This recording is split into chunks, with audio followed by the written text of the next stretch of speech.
శ్రీమాత్రే నమ. శ్రీ గురుభ్యో నమ. విశ్వావసునామ సంవత్సరంలో మీనరాశి వారి యొక్క సంవత్సర ఫలితాలు చూద్దాం. విశ్వావసునామ సంవత్సరంలో వీరికి ఆదాయం 5, ఖర్చు 5. వీరి యొక్క మీనరాశి వారి విషయంలో చూసుకున్నట్టయితే గతంలోనే వీరికి ఏలినాటి శని ప్రభావం వల్ల, షష్టగ్రహ కూటమి వల్ల ఏ ఇబ్బందులు అవుతాయని మనం కొన్ని వీడియోస్ చేసుకున్నాం. ఈ సంవత్సరంలో మీరు కొత్తగా నిరాశ పడాల్సిన అవసరం లేదు. ఎందుకంటే మీరు ఏదైనా నూతనంగా పనులు చేస్తే, పనులు ప్రారంభిస్తే ఆ పనులు ఇంకా పోస్ట్పోన్ అయ్యే అవకాశం ఉంది. 1. 2, ఏవైనా సరే మీరు గతంలో ఎవరికైనా డబ్బులు ఇచ్చుంటే ఇచ్చినన్ని డబ్బులు మళ్ళీ మీకు తిరిగి రావు. ఎంతో కొంత వచ్చినందుకన్నా సంతోషించండి. 2. 3, ఇంట్లో ఉన్న గృహిణులు స్నేహితుల ద్వారా పనులు చేసుకోవడం. ఉద్యోగస్తులు వారు గతంలో పనిచేసిన పొజిషన్ కంటే కింది పొజిషన్లో పని చేయడం. ఒక మానసికమైన ఒత్తిడే కదా ఇది. కనీసం పని చేస్తున్నాము, ధనం ఆర్జిస్తున్నాము అన్న ఆలోచనతో కొంచెం ఆనందించేటువంటి విషయం అని చెప్పచ్చు. ఇక ఎవరైతే వ్యాపారస్తులు ఉన్నారో వ్యాపారస్తులు కూడా వీరి పేరుతో వ్యాపారం కాకుండా కేవలం అడ్మినిస్ట్రేషన్ చూసుకుంటూ వ్యాపారాన్ని చేయండి. దానివల్ల సత్ఫలితాలు పొందే అవకాశం అధికంగా కనిపిస్తుంది. ముఖ్యంగా ఎవరైతే సినీ రాజకీయ రంగాల్లో ఉంటారో కాస్త ప్రశాంతంగా 1.5-2 సంవత్సరాల పాటు రెస్ట్ తీసుకోవాల్సినటువంటి కాలం.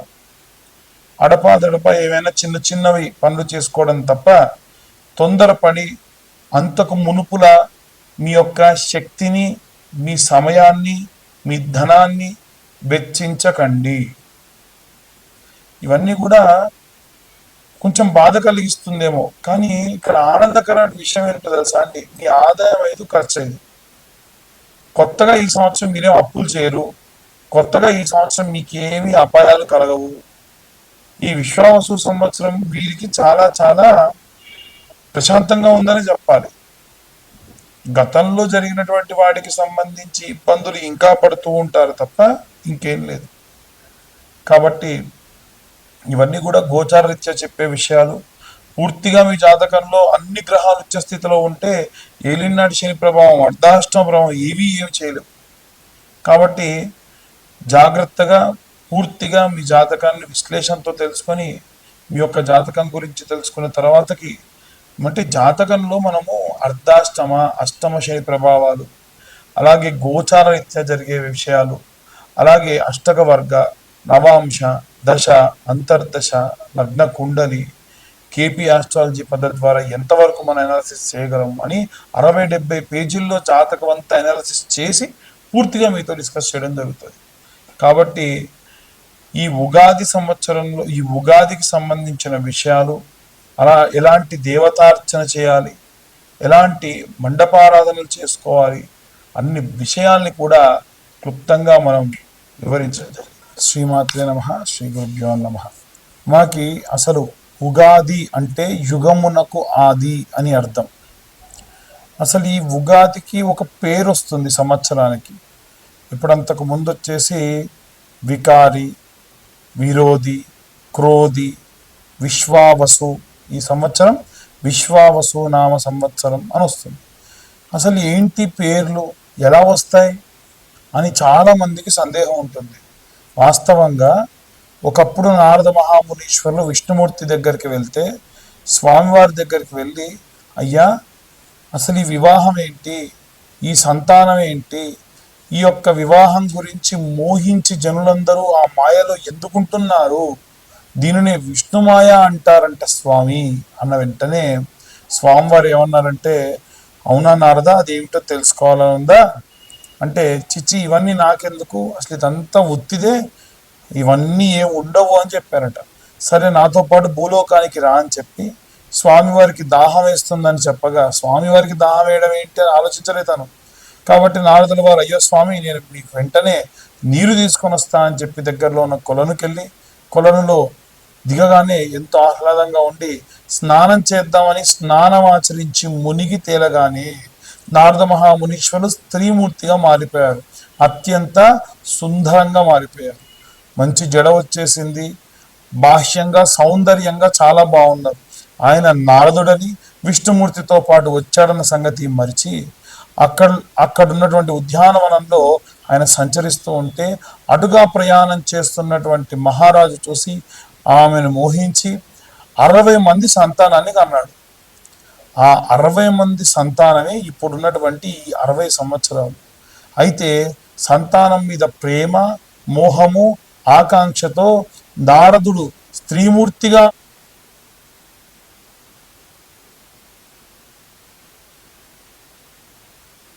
యుద్ధం చేయుటకై వారందరూ కూడా వెళ్ళి ఆ యుద్ధంలో మరణించి ఉంటే వారి యొక్క చితాభస్మం దగ్గర కూర్చొని ఏడుస్తూ రోదిస్తూ ఉండగా విష్ణుమూర్తి వచ్చి, ఏం నారదా, ఇంకా నీళ్లు దొరకలేదా అని దగ్గరకు వచ్చారట.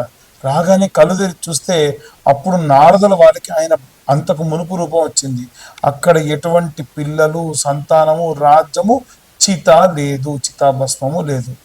వెంటనే ఈ యొక్క నారద మహామునీశ్వరులు, ఇదంతా కల్పితం కాదు, పూర్తి విష్ణుమాయ, దాన్ని నేను అనుభవించానని చెప్పి బ్రహ్మదేవుడి దగ్గరికి వెళ్ళి 60 సంవత్సరాలుగా మార్చి, మానవ జీవితంలో ఈ 60 సంవత్సరాలు ఒక్కొక్క సంవత్సరము యుగమునకు ఆదిగా ప్రారంభమైన రోజు నుండి ఒక్కో సంవత్సరానికి నా సంతానంలో ఒక్కొక్కరి పేరు పెట్టండి అని చెప్పారట. అలా ఆ 60 సంవత్సరాలకి కూడా 60 తెలుగు సంవత్సరాలుగా మారి ప్రతి సంవత్సరం మనము ఉగాదిని జరుపుకుంటూ ఉన్నాం. ఈ యొక్క సంవత్సరం విశ్వావసునామ సంవత్సరం. ఈ సంవత్సరం అందరికీ చాలా చాలా ఆనందంగా, ఆహ్లాదంగా ఉండాలని కోరుకుంటూ అందరూ కూడా మీ యొక్క నిత్య నైమిత్తిక కార్యక్రమాలన్నీ కూడా దిగ్విజయవంతంగా పూర్తి చేయాలని, ప్రతి ఒక్కరూ నిత్యము సూర్యోదయాన్ని చూడండి. సూర్యోదయాన్ని చూస్తూ ఆరోగ్యం భాస్కరాదిత్యేత్ అన్న మంత్రం చెప్పడం వల్ల అందరి ఆరోగ్యం కూడా బాగుంటుంది. అలాగే ప్రతి సంకటహర చవితి నాడు మీరు ఈ యొక్క గణపతి యొక్క నామములను చదువుకోండి. మనకు సుముఖాయ నమః, ఏకదంతాయ నమః, కపిలాయ నమః, గజకర్ణికాయ నమః అనేటువంటి నామములు 12 నామములు ఉంటాయి. అలాగే స్వామివారికి సంబంధించినంత వరకు కూడా స్వామివారి యొక్క ఎన్నో రకాలైనటువంటి మంత్రములు ఉన్నప్పటికీ ఓం గం గణపతయే నమః అన్న మంత్రము విపరీతమైన శక్తిని మీకు కేటాయిస్తూ ఉంటుంది. అలాగే ప్రతి మాసములో కూడా మనకి మాస శివరాత్రి అని ఉంటుంది. ఆ రోజున శివనామస్మరణ చేయడం చాలా చాలా శ్రేయస్కరం. మనందరికీ ఎంతో సులువుగా ఉండుటకై పంచాక్షరి మంత్రం ఉంది. ఓం నమ శివాయ అన్న మంత్రాన్ని 11 సార్ల నుండి 108 సార్ల వరకు కూడా చదవడం చాలా చాలా శ్రేయస్కరం. అలాగే ప్రతి ఒక్కరూ కూడా ఇంట్లో ఉన్నటువంటి తల్లులు మీరు చిన్న గౌరవం చేసుకొని ప్రతి శుక్రవారం నాడు కూడా శ్రీమాత్రే నమః అని చెప్పి పచ్చకర్పూరం కలిసినటువంటి కుంకుమతో కానీ, కుబేర కుంకుమతో కానీ, ఎవరైనా మీ భర్తలు వ్యాపారం చేస్తూ ఉంటే గనక వారి కోసము మీరు కుబేర కుంకుమతోని కుంకుమార్చన చేసి నిత్యం వారికి మీరే బొట్టు పెట్టి పంపించాలి. దానివల్ల ఉన్నతమైనటువంటి ఉద్యోగాభివృద్ధి కలుగుతుంది, ఉన్నతమైనటువంటి వ్యాపారాభివృద్ధి కలుగుతుంది. నిత్యం మీరు ధరించడం వల్ల కూడా ఎంతో ఎంతో ప్రశాంతత పొందుతారు. ప్రతి అమావాస్య నాడు దగ్గరలో ఉన్నటువంటి అమ్మవారి ఆలయంలో చండీ హవనాలు జరుగుతూ ఉన్నాయి. కాబట్టి ఆ చండీ హోమంలో పాల్గొని అక్కడి నుండి భస్మం తీసుకొని రావడం వల్ల, ఇవన్నీ సెక్టార్స్గా ఎందుకు చెప్తున్నాము అంటే, మనం నిత్యం కొలిచేటువంటి దేవీ దేవతలందరూ కూడా మనకు రక్షగా ఉండాలి. దానికి మనవంతు కృషి, మనవంతు ప్రయత్నం కూడా మనం చేయాలి అనేది నా యొక్క ఉద్దేశము.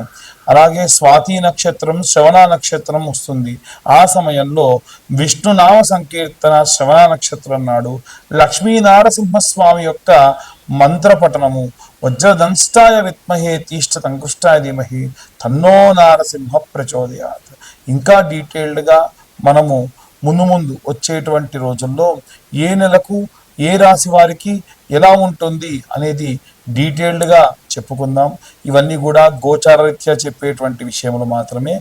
పూర్తిగా మీ యొక్క జాతక విశ్లేషణతో కావాలి అని అంటే మీ పేరు, date of birth, time, place కింద ఉన్న నెంబర్కి వాట్సాప్ చేయండి. ఈ 2025 సంవత్సరంలో 2025 రూపాయలు మాత్రమే తీసుకొని పూర్తిగా మీ యొక్క జాతక విశ్లేషణతో 60 నుండి 70 పేజీల్లో మీకు అందించడం జరుగుతుంది. మరొకసారి అందరికీ కూడా విశ్వావసు నామ సంవత్సర శుభాకాంక్షలు. సర్వే జన సుఖినో భవంతు.